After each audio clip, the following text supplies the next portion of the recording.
and welcome back. Or if you're new, thanks for coming by. As you can see, today I'm not going to be working on my Alienware or any other PC stuff, but rather working on my Turbo Scion FRS. Or is it a GT86? Or BRZ? Well, anyway, they're actually all the same car, trust me, but mine is definitely an FRS. As you can see from my trip to Gapplebee's in Mexico last week, something is definitely broken on my car, and it is really down on power. Also, seems to be a mild tick, and there's an occasional misfire, but I honestly have no check engine lights, so I'm pretty much on my own to diagnose this. The day after my trip to Mexico, I did a couple pulls to test the car, as you saw earlier, and it's really when I noticed things. It was very down on the power at the top end of first and second gear. First was less noticeable than second, but second took much longer to reach 55, so I needed to investigate this ASAP.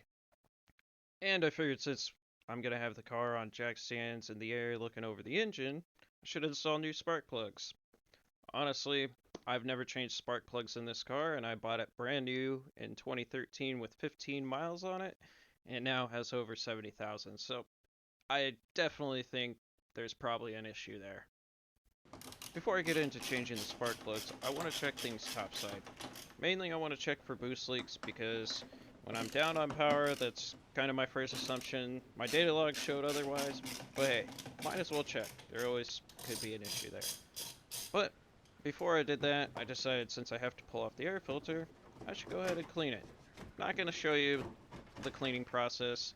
If you'd like to see that, just let me know below and I'll make a separate video on how to clean your air filter. Alright, back to the boost leak test. So, I made my own little tester using my air compressor, a 2.5-inch PVC cap, an air compressor hose fitting, and JB weld, and some tape. But the tape's only to help it hold against the coupler when I hook it up to my intake system. Now, when I do this, I'm only putting about 15 to 20 psi through my intake there. I don't want to do more, and I don't run this for more than about 30 seconds just to listen for any hissing. I say don't do it for much longer because I'm not sure of any negative implications this could have. I haven't had any, but your car could be different. Let's turn up the pressure and listen for any leaks here.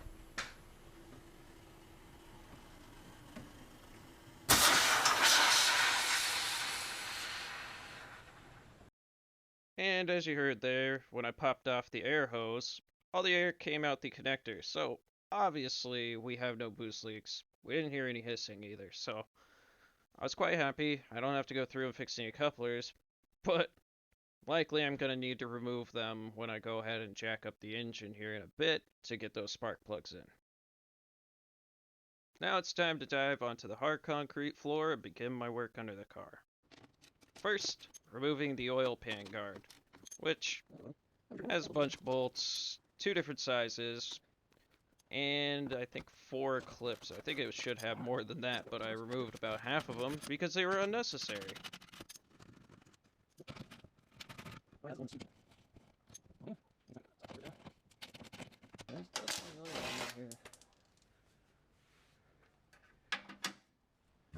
What? I don't know. It's all on this side. Is it just oil leaking out of there, or is something actually busted? Because I'm not losing oil. That's pretty oily. Where the is it going from? As you can see, my oil pan had a good coating of oil on it, and I'm looking under here and seeing a few things with oil coated on them as well, and appears to be coming from the top side.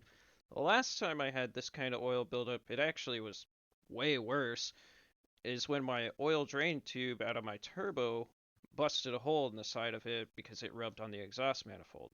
However, I fixed that issue about a year ago, and I had no problem since, and looking at the drain tube, I didn't see any issues, so this is definitely something else, and I'll have to investigate this further.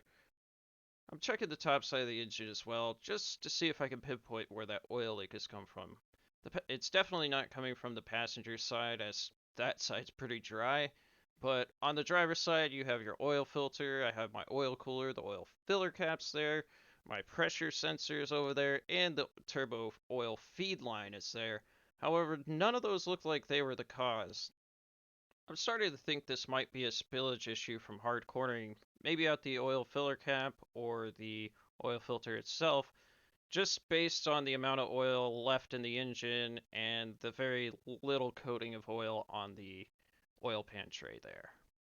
Holy cow! So, boost is good. That exhaust gasket looks toast. My reaction there wasn't only because of the exhaust gasket being blown out between the downpipe and test pipe, but I also found a few loose bolts on the turbo, one connecting the manifold to the turbo, and three on the connection to the downpipe. So I'm guessing they rattled themselves loose over the past year since the last time I really checked over everything. But these two things together, the leak and those loose bolts, might actually be why I'm missing power. But I still am leaning on we need to change the spark plugs. We're here, we're still doing it. At some point there, my GoPro died, but luckily I had a backup camera going. So, as you can see, I'm just loosening up all the couplers on my intake, so when I jack up the engine, they don't get bent or cause me any troubles. I'll be honest, I actually tried to do that because I'm an idiot and forgot to do that. But, hey, I got it done. Now that we have the intake out of the way, I can get the driver's side of the engine jacked up. And boy oh boy, does this help, because there's so much more room for activities, especially when you have big hands like me. I actually had to change my coil packs previously, and when I did that, I didn't jack up the engine, and I cut up my knuckles. My hands definitely were sore after that, so this time I didn't want to go through that and figured, let's see how hard it is. And honestly, it's not that much extra time. It's two bolts, jacking up the engine, and it gives you about half a foot of space to tackle the coils in your spark plugs. After getting the coils removed, I tried to use a 14mm socket to attempt to get my spark plugs out. However, it's not a spark plug socket, so it's not going to grab them, pull them out, and I'm going to have to figure out how to get a magnet or my hand in there, which I don't believe this is going to work out.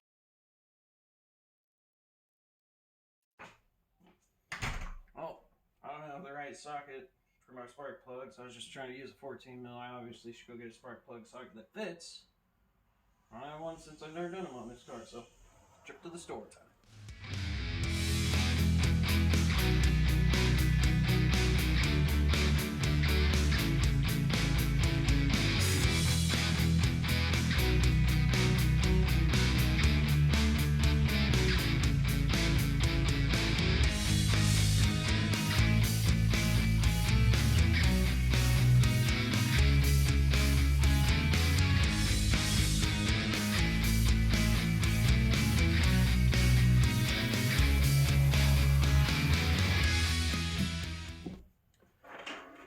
Alright, back in action. I think we got it now.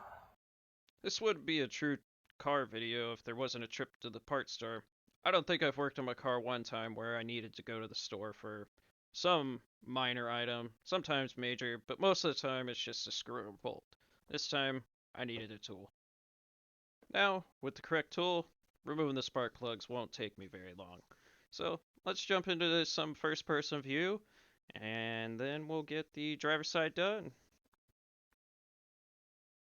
The biggest annoyance of having a boxer engine is obviously the spark plugs are on the side, you gotta jack up the engine, and you can see how little space I have to work with here. If my hands were smaller, I think I would have had a much better time, but even with my hands being large, this was much easier than my attempt of doing the coil packs, because you can see I gave myself this much room. I had about 1/4 of that doing the coil packs.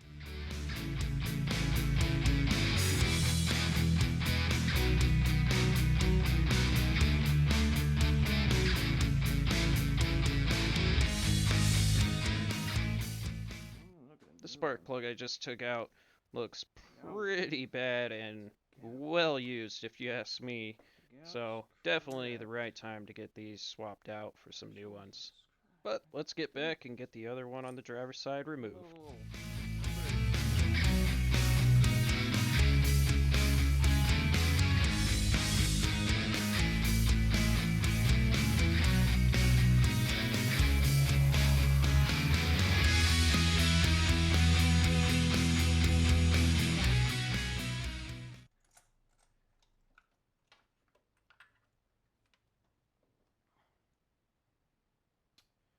I don't know. I think they're just all in need of changing.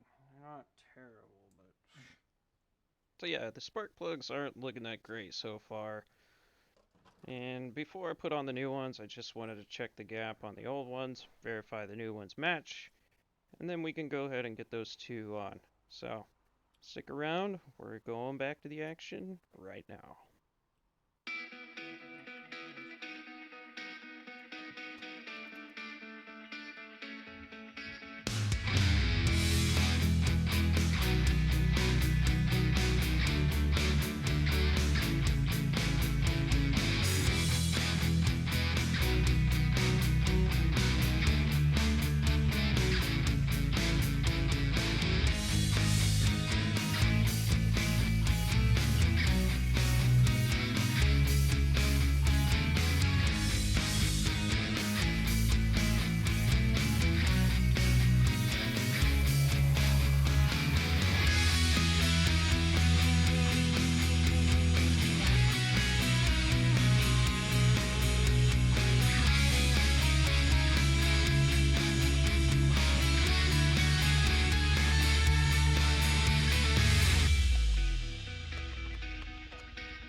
Alright, and that's it for the driver's side. We can get the engine lowered back down, then go ahead and bolt back up the driver's side engine mount, and we will be 50% complete with the spark plug change.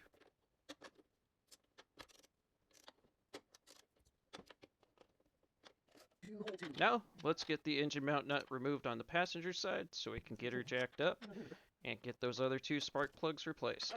But I'm gonna go into a little montage here because obviously we did half, so we'll speed up the process here.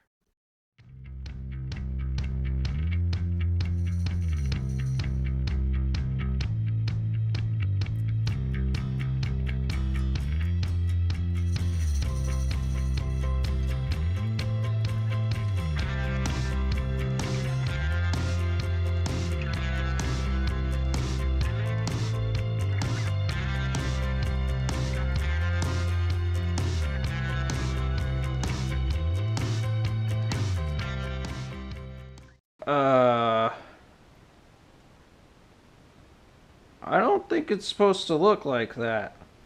What the? What is that? What is that? No.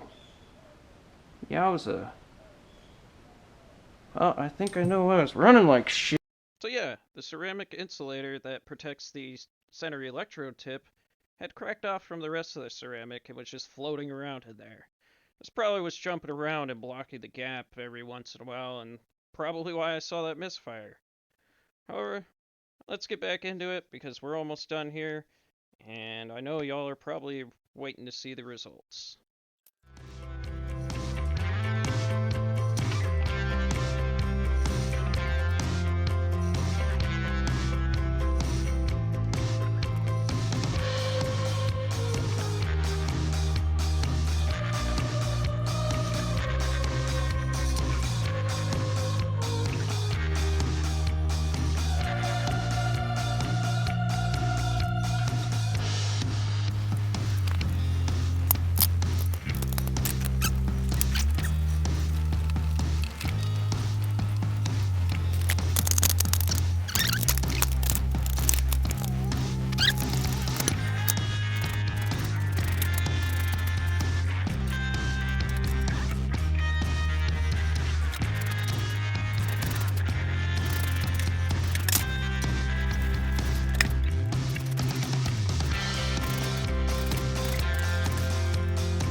Wow, the car sounds so much better, starts much easier, everything. So I think we tackled all the issues today, but let's get her out of the garage, go take it for a quick test drive just to be sure.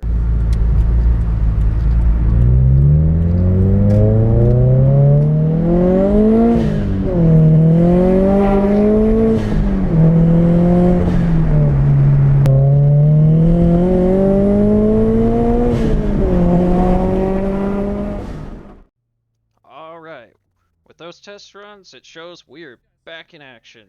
Car's running great, the AFR is where it should be, the short and long term fuel trims are correct, and all that missing power is now back. If you have a car with a flat engine where the spark plugs are on the side, I suggest jacking up the engine as it made the process that much easier. I know I didn't address the oil leak, but as I said, looks to be spillage from the oil filter or oil filler cap. I will be monitoring this as I did clean the oil pan, that way I can get a better idea of where it is starting and how bad it is. Well, that's all for me today, and I hope you enjoyed. Maybe you even learned something. Or not, but at least you enjoyed it. If you're normally here for my PC videos, don't worry, I'll be back next week with more and have quite a few projects in the works, so stay tuned. If you have any questions, comments, or just want to see more videos from me, you know what buttons to click below. I hope you all have a great rest of your day and take care.